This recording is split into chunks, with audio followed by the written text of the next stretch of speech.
Hari ke-8, Kiev dikepung masih belum takluk juga. Sekali lagi, ini menarik untuk dibahas. Kita lihat map peta Ukraina.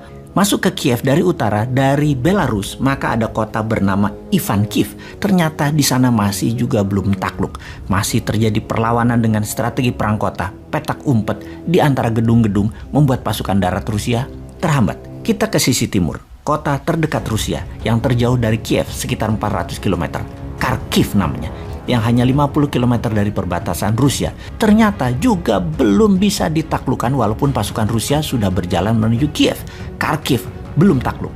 Kita ke tengah, konvoi pasukan Rusia tertahan di kilometer 30 dari Kiev di hari ke-8 serangan invasi ke Ukraina. Konvoi dengan panjang 60 km adalah serangan tergila dalam sejarah modern dari darat. Ternyata tertahan di tengah. Strategi Ukraina pakai perang gerilya di perkotaan ditambah semangat penduduk sipil bergerak membantu tentara Ukraina membuat tentara Rusia tertahan. Strateginya pertama-tama adalah didiamkannya pasukan Rusia di depan yang seakan-akan tanpa hambatan. Kemudian diserang, dipotong di tengah, dijebak di tengah. Ini persis strategi capit udang yang di zaman Gajah Mada sering dilakukannya ketika penaklukan. Kita jelaskan sebentar strategi capit udang ini secara sederhana.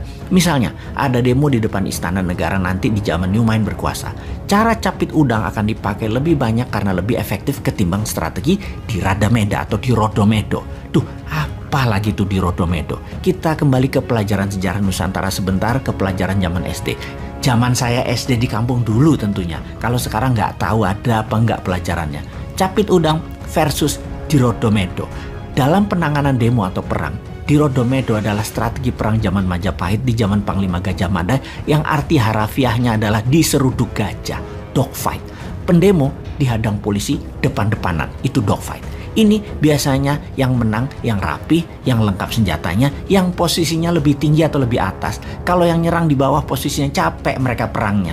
Yang di atas pakai gravitasi, didorong alam. Di Rodomedo adalah bahasa lain, sekali lagi, diseruduk gajah. Dipakai di Wakanda sejauh ini dalam penanganan demo yang sesungguhnya tidak efektif. Sebaiknya pakai capit udang atau supit udang yang juga tersering Gajah Mada pakai. Kalau ada pendemo, pasukan penjaga di depan sedikit aja yang posisinya seruduk gajah, tapi yang di samping dibanyakin. Ketika pendemo masuk ke depan, maka pasukan samping masuk potong di belakang pendemo. Sehingga misalnya ada 3.000-an pendemo, yang 300-an masuk ke depan, dikurung dari belakang, yang 300-an terjepit dan terkurung. Ini pastinya cepat diam mereka yang di tengah karena dikepung 360 derajat. Melihat temannya dikepung yang sisanya yang 2.500-an, pasti mundur maju ragu karena kalau bergerak yang 300 bisa dalam tanda petik mati. Jadi biasanya cepat usai perang tersebut. Kalau pendemo nanti yang 300-an itu reda, duduk mereka. Lalu kemudian masuklah bosman duduk sejajar. Mau apa kalian? Yuk ngobrol.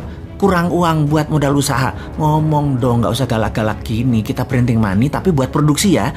Jangan buat import barang Tiongkok. Ngerti ya?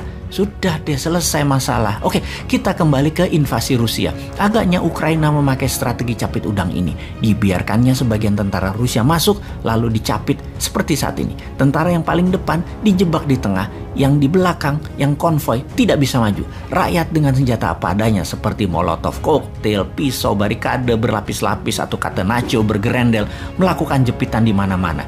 Tinggal tentara Ukraina dengan snipernya tembak-tembakin tentara Rusia yang kejebak di tengah. Ukraina sudah menyebarkan ribuan senjata diberikan ke penduduk karena ada wajib militer di sana. Semua orang jadi bisa pegang senjata. Itulah strategi Newman juga nanti. Anak SMA wajib militer juga 1 tahun. Jadi terbukti kembali ke strategi capit udang sejauh ini membuat Kiev dan beberapa kota Ukraina bertahan. Sungguh sangat menarik nih perjuangan rakyat Ukraina yang dunia tidak bisa bantu karena pintarnya Rusia dan lemahnya Amerika CS. Yang jelas, Newmind tidak netral atau abstain seperti Wakanda yang takut pada pengaruh Tiongkok. Kita, Newmind, akan mengatakan pro rakyat tertindas, yaitu pro Ukraina, pro life, dan pro humanitarian. Semangat berjuang galan people of Ukraine. Walau peluang kalian kecil di bawah serangan Rusia yang masif, namun hak hidup dan semangat nasionalisme kalian kami dukung dalam doa. Kalianlah pemenang sebenarnya. Наши действия будут зависеть не от хода переговоров, а от безусловного обеспечения безопасности России сегодня и на историческую перспективу. В этой связи мы ясно и четко дали понять, что дальнейшее движение НАТО на восток неприемлемо. Ну чего здесь непонятного? Мы что ли ставим ракеты рядом с границами Соединенных Штатов? Нет. Это же Соединенные Штаты своими ракетами пришли к нашему дому. На пороге нашего дома находятся уже.